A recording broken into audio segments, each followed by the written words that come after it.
The fishermen of Cornwall, hardened souls who braved the North Atlantic's fury, spoke of it in hushed tones, a legend, whispered around crackling fires in seaside taverns. They called it the Siren's Call, a ghost ship swallowed by the sea's cold embrace, a phantom three-masted schooner, sails tattered, gliding across the moonlit waves, crewed by skeletal figures with eyes burning with cold fire. Some dismissed it as superstition, the ramblings of men who'd spent too long at sea. But others, those who knew the ocean's fickle heart, listened with a shiver, for they knew the sea held secrets best left undisturbed. The legend spoke of a treasure, gold and jewels, plundered from distant lands, now lying amidst the Siren's Call's shattered timbers on the ocean floor.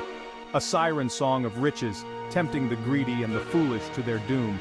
For the sea, they said, was a jealous mistress. She offered her bounty freely, but demanded a terrible price in return.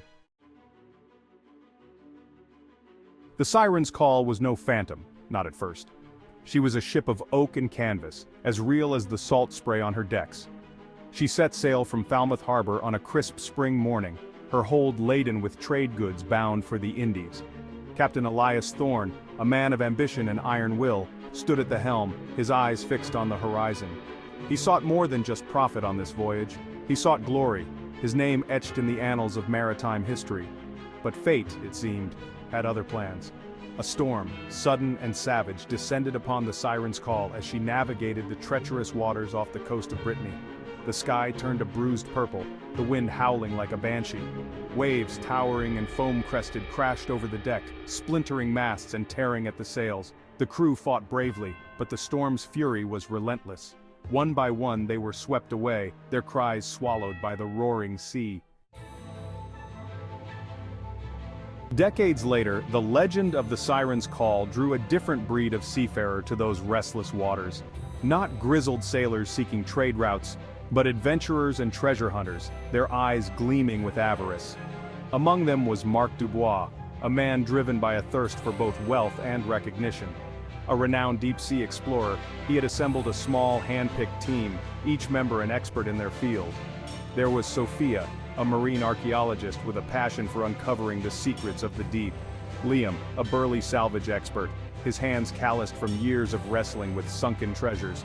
And Anya, a sharp-witted navigator and technician, her fingers dancing across sonar screens and nautical charts. Together, they were a formidable crew, united by a shared thirst for adventure and the lure of the Siren's Call's legendary treasure. Their vessel, the Nautilus, cut through the waves, a sleek counterpoint to the trawlers and fishing boats that plied these waters. Days blurred into nights as they scoured the seabed, their sonar equipment pinging off the ocean floor. Then, one cold gray morning, the telltale outline emerged on the screen, a large wooden hull partially buried in silt, its shape unmistakable. The Siren's Call. Excitement crackled through the Nautilus, years of research, months of planning, all culminating in this moment. They donned their diving suits, the air tanks heavy on their backs, anticipation a tangible presence in the cramped confines of the diving bell. As they descended, the sunlight above faded, replaced by an eerie greenish gloom. The pressure increased, a physical reminder of the tons of water pressing down upon them. And then, they saw her. Section 5. Shadows in the Deep, the Siren's Call. Not the ghostly apparition of legend, but a decaying hulk, her timbers ravaged by time and the sea's relentless appetite. Barnacles encrusted her hull, seaweed swayed like spectral banners in the current. Schools of fish, oblivious to the tragedy that played out here, darted in and out of the shadows. Despite the decay, there was a haunting beauty to the wreck, a silent testament to the power of both nature and human endeavor. Mark, ever the pragmatist, quickly reminded them of their objective. They were here for the treasure, not to gawk at a watery grave. They fanned out, their underwater lights cutting through the gloom, searching for a way into the ship's hold. As they swam, a strange feeling settled over them. A prickling sensation at the back of their necks, a sense of being watched. The fish, once plentiful, seemed to vanish, as if fleeing some unseen predator. Section 6. The Wrath of Lost Souls. The hold was a tomb. Chests, their contents long rotted away, lay scattered amongst broken barrels and scattered human bones, a chilling reminder of the lives claimed by the storm. Mark, his eyes gleaming with avarice, pried open a chest, only to find it filled with worthless trinkets and sand. His frustration grew, mirroring the mounting unease that gripped the other divers. The water seemed to grow colder, the current shifting erratically. And then, the shadows moved. Not the gentle sway of seaweed, but purposeful, menacing forms coalescing in the gloom. They were men, or at least, they had once been men. Now they were skeletal figures, their eyes burning with a cold, ethereal light. The drowned crew of the Siren's Call, their souls trapped in this watery purgatory, their rage and despair palpable in the water around them. Section 7.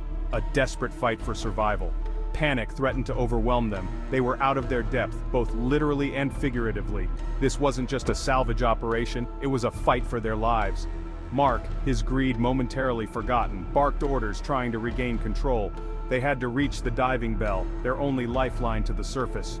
The ghostly figures surged forward, their movements swift and unnatural. They reached out with skeletal hands, their touch sending bolts of icy cold through the divers' bodies. Liam, his strength no match for their spectral fury, was dragged screaming into the darkness. Sophia, her eyes wide with terror, fumbled for her dive knife, a meager defense against the wrath of the deep.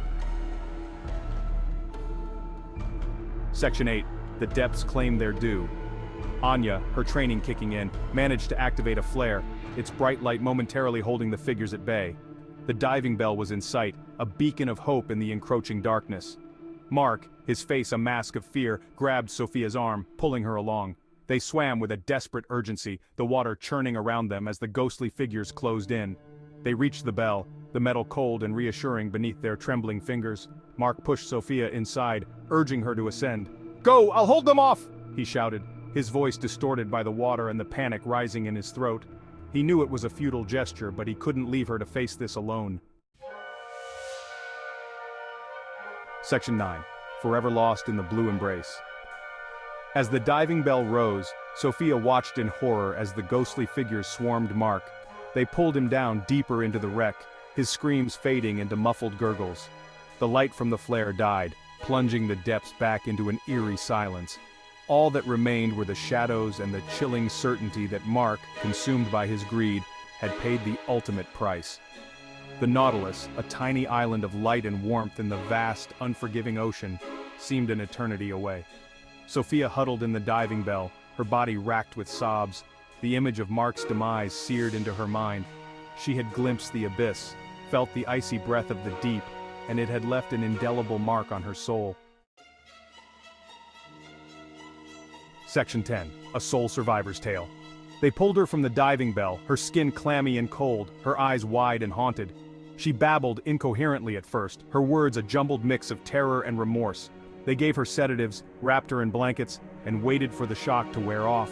When she finally spoke, her voice was a raspy whisper, her tale chilling the blood of even the most hardened sailor aboard the Nautilus. She spoke of the Siren's Call, not as a legend, but as a chilling reality, of the ghostly crew, their rage and sorrow echoing through the depths, of Mark, his ambition ultimately his undoing. Her story, dismissed by some as the ravings of a traumatized woman, spread through the coastal towns like wildfire. A cautionary tale whispered in hushed tones, a reminder that the sea, for all its beauty, held secrets best left undisturbed. Section 11. The Unresting Depths, a Warning. The Siren's Call remains a silent sentinel on the ocean floor, a testament to the hubris of man and the unforgiving nature of the sea. The treasure, if it ever existed, remains unclaimed, a siren song luring the greedy and the foolish to their watery graves. The fishermen of Cornwall still speak of the ghostly schooner, her sails billowing in the moonlight, her crew forever searching for those who dare disturb their final resting place. The sea, they say, has a long memory. It remembers the injustices inflicted upon it, the lives lost in its depths, and it demands a reckoning. So heed this tale, you who seek fortune and glory in the unknown. For curiosity may lead to wonder, but greed can lead only to despair. And the depths, once they claim you, rarely relinquish their hold.